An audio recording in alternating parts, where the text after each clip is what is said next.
How to get a sequence of numbers in a word table. Hi everybody and welcome back to our channel. Today we are providing you with a step-by-step tutorial in order to do so. So let's just dive right into the video and get started.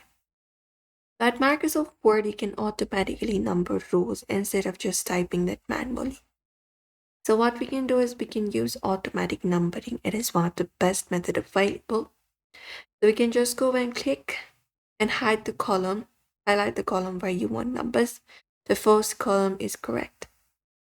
After that, click on the option called Home in the top. And inside Home, look out for the option called Numbering. So go ahead and find the option for numbering here, this one right here.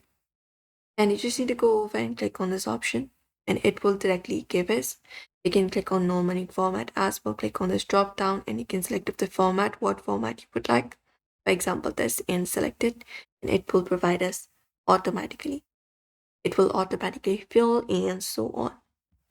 Another method we can do is we can drag to autofill. In the first cell, we can just go over and type in 1.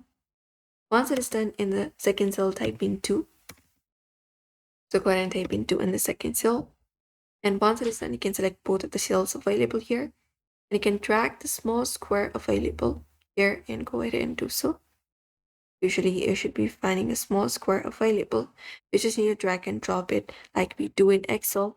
And that way we should be able to get the number, the word continues, the sequence automatically.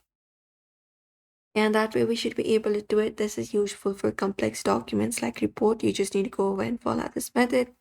You can use those methods usually for normal tables, which is fastest. It works best in tables. First column, you can restart numbering anytime with restart at 1. So that's everybody for now. We hope this video was helpful. Give this video a like and subscribe for more.